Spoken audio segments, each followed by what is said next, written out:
Գրենլանդիան վերածվում է աշխարհաքաղաքական լարվածության կենտրոնի։ Թրամփը խոսում է կղզի Միացյալ Նահանգների վերահսկողության տակ առնելու անհրաժեշտության եվրոպական երկրները իրենց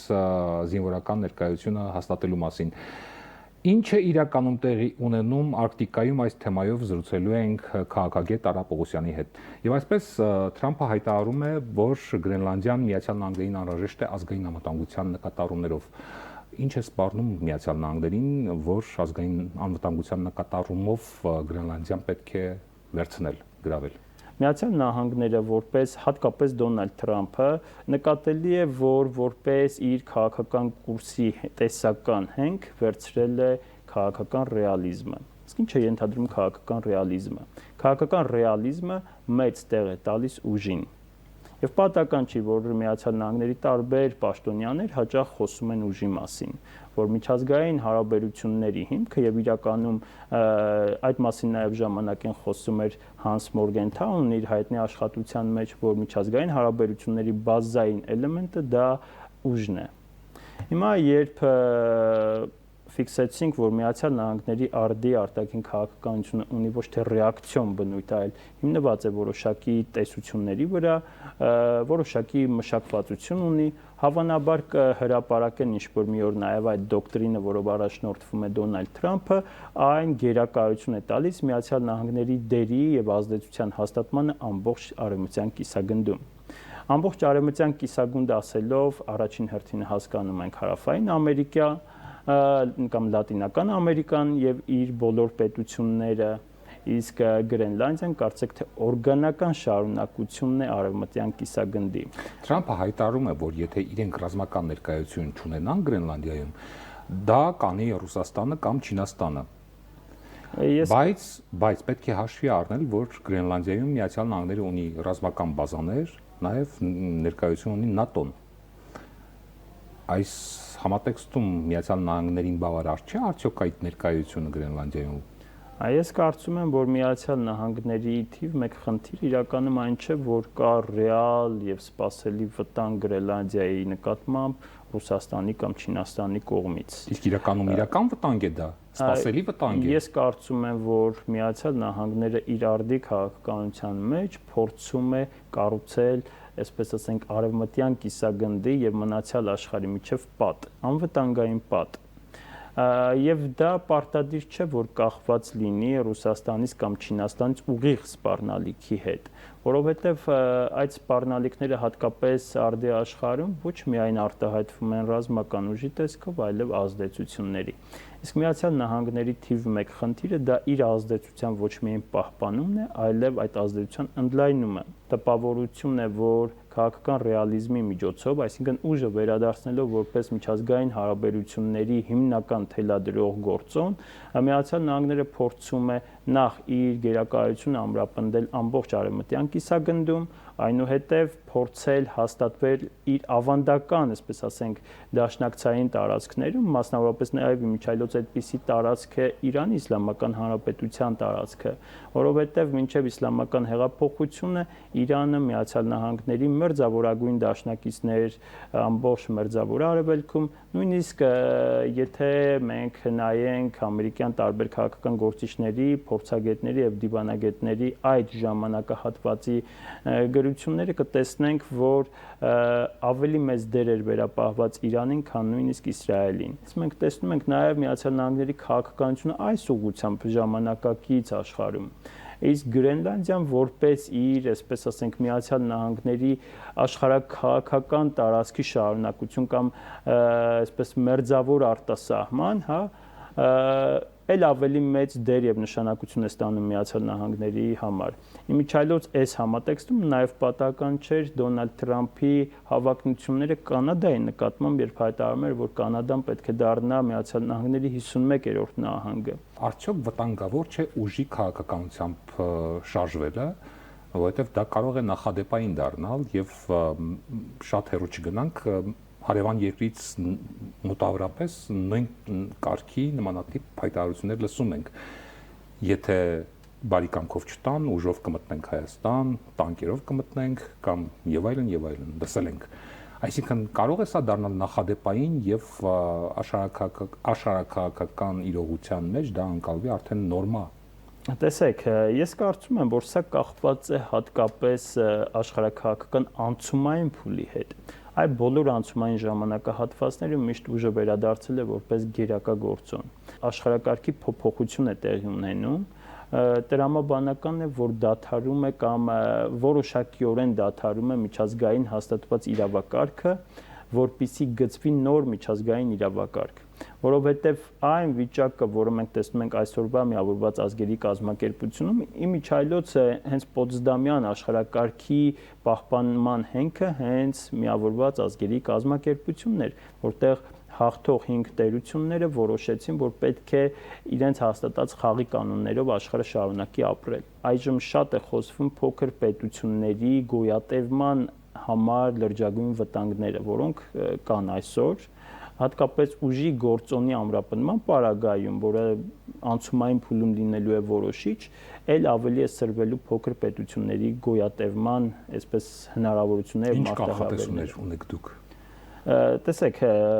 ժամանակակից աշխարհում եւ ընդհանրապես ժամանակակից քաղաքական գիտությունները փոքր պետությունների համար միայն տարածք չեն որոշում որպես որոշիչ գործոն։ Փոքր պետությունների սահմանումը կարելի է տեսնել իրենց ռեսուրսների, էլիտաների,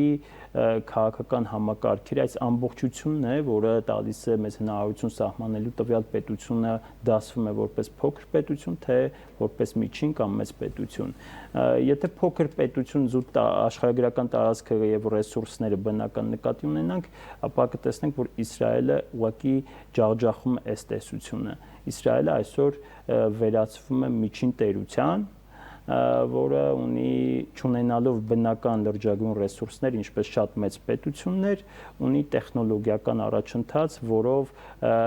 ունի ռազմական տեխնոլոգիական լուրջ հագեցվածություն, քաղաքական համակարգերի կայուն զարգացման հնարավորություն, գիտական ռեսուրս, բնականաբար այս ամբողջը հնարավորություն է տալիս դիրքավորվելու որպես միջին տերություն։ Իմիջիայլոց, եթե անալոգ տանենք, Թուրքիան եւս հավակնում է հանդես գալ որպես միջին տերություն։ Այս քայլը Թրամփի քաղաքականությունը, արտաքին քաղաքականությունը եւ միաժամանակ Եվրոպական միության քայլերը արդյոք ճեղքում կարող են մտցնել ՆԱՏՕ-ի ուժային այդ կառույցի մեջ, հաշվի առնելով, որ Միացյալ Նահանգները եւ Եվրամիությունը, եվրոպական երկրները ՆԱՏՕ-ի անդամ պետություններ են, արդյոք սա ճգնաժամի մասին չի խոսում, որ ՆԱՏՕ-ում այլևս ճգնաժամ է։ Նախ ֆիքսենք, որ այժմ դասական ընկալմամբ հավաքական արևմուտք ասվածը արդեն կերպափոխվել է։ Եվ Միացյալ Նահանգներ եւ Արևմտյան Եվրոպա կամ Եվրոպական միություն մենք տեսնում ենք այստեղ ճեղքում էական։ Միացյալ Նահանգները այսօր լրիվ անկախ դերակատարում է փորձում ունենալ աշխարհում, Եվրոպական միությունը այժմ մենք տեսնում ենք, որ հենց ինքն է հայտնվել թե ներքին ճգնաժամերի մեջ եւ թե գլոբալ քաղաքականության մեջ իրականում կողմնորոշվելու լրջագույն խնդիրներ ունի։ Եվ պատահական չէ, որ այժմ արդեն հայտարարություններ կան, որ Եվրոպական միությունը պետք է դառնա ռազմական տերություն։ Սա ինչի մասին է խոսում, որ ավանդական հյուսիսատլանտյան դաշինքը ենթարկվելու է կերպափոխման։ Միացյալ Նահանգները արդյոք կմնա այս դաշինքում, թե Միացյալ Նահանգները կդիրքավորվի որպես լրիվ առանձին բևեռ գլոբալ աշխարհում, թե շարունակի հյուսիսատլանտյան դաշինքը այսպես ավանդաբար, ինչպես ընկալված է եղել ղեկավարել կամ կառավարել, սնել ամենակարևորը։ Այո, մեծ հաշվով սնել։ Սա այսօր ամենակարևորագույն հարցերից մեկն է, բայց գոնե թե իմ մոտ տպավորություն է, որ այն Եվրոպական միությունը, որը մենք գիտենք մինչ այժմ, ենթարկվելու է լուրջ կերպափոխումների։ Այն հյուսիսատլանտյան դաշինքը կամ ՆԱՏՕ-ն, որը մենք գիտենք մինչ այժմ, ենթարկվելու է լրջագույն փոփոխությունների։ Եվ դա պայմանավորված է աշխարհում տիրող այն իրավակարգավորումներով, որոնք դադարել են գոյություն ունենալուց եւ ձգտում է Միացյալ Նահանգները եւ Միացյալ Նահանգների հետ այլ տերություններ ձգտում են նոր իրավահարաբերություններ հաստատել միջազգային քաղաքականության մեջ։ Սա նշանակում է, որ առնվազն Գրենլանդիայի հարցում Միացյալ Նահանգների եւ Եվրոպական միության մեջ կա էական տարորոշում, էական բախում եւ այդ բախումը ես կարծում եմ, եթե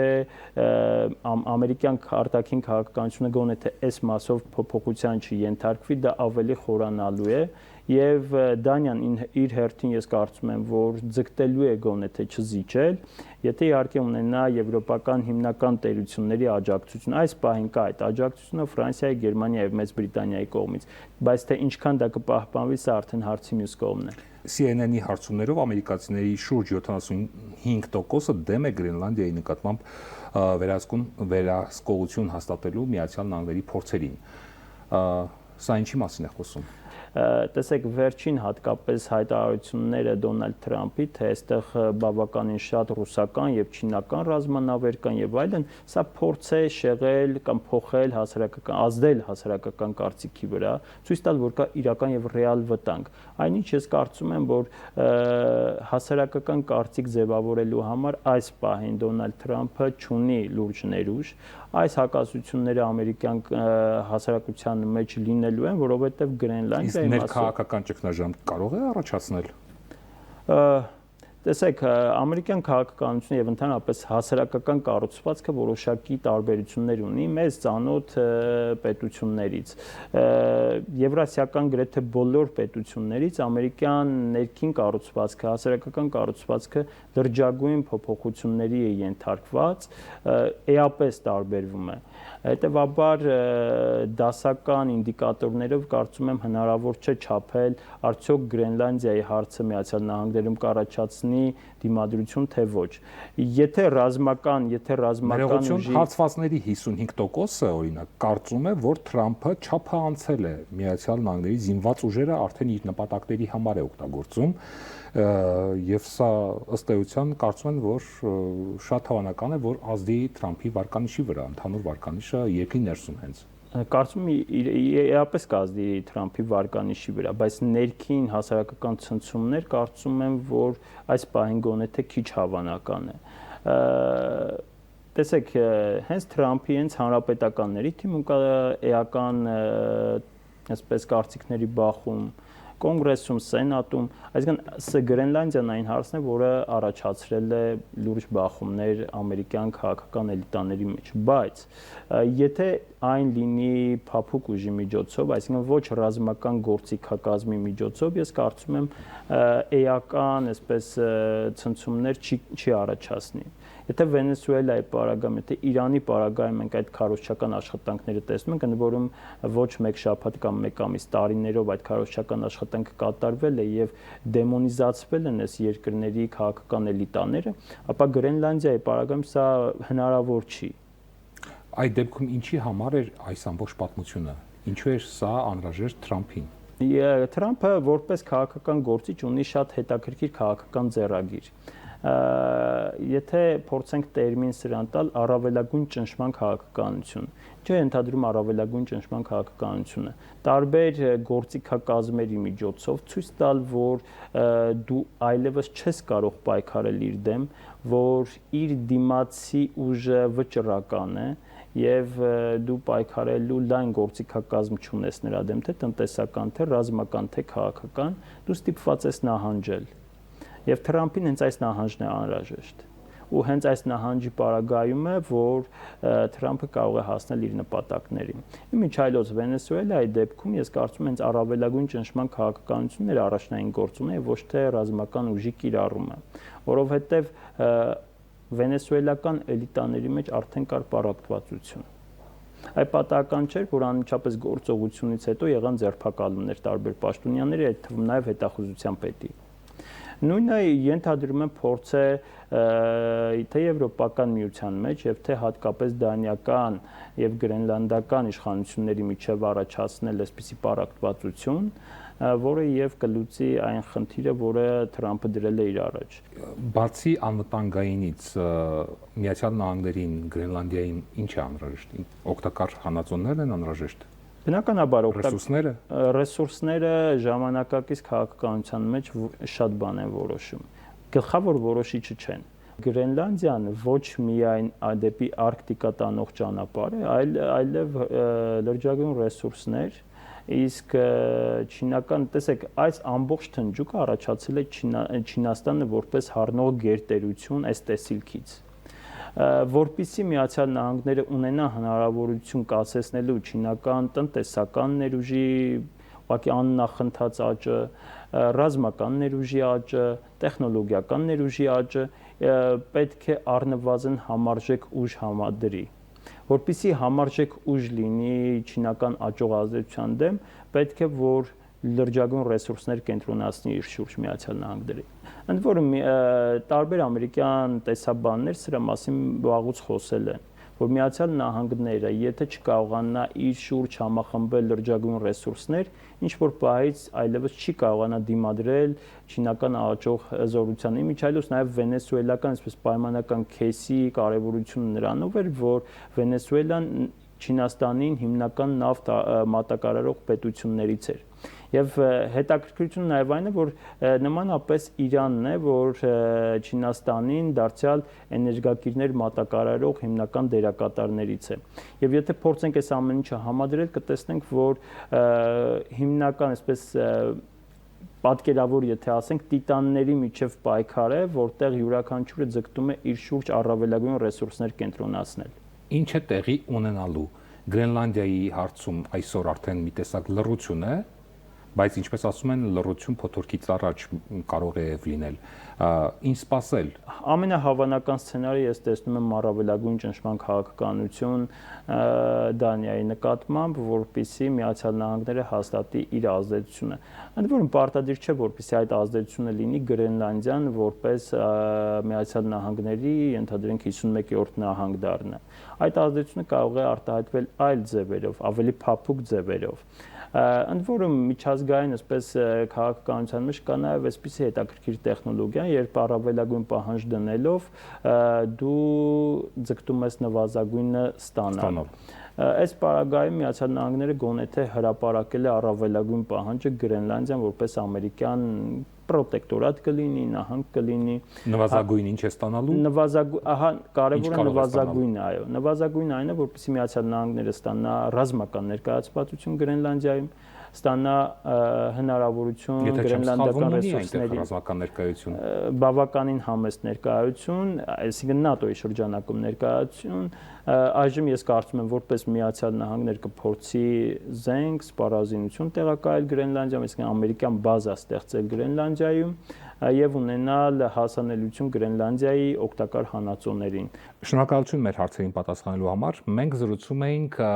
քաղաքագետ Արա Պողոսյանի հետ։ Ցտեսություն։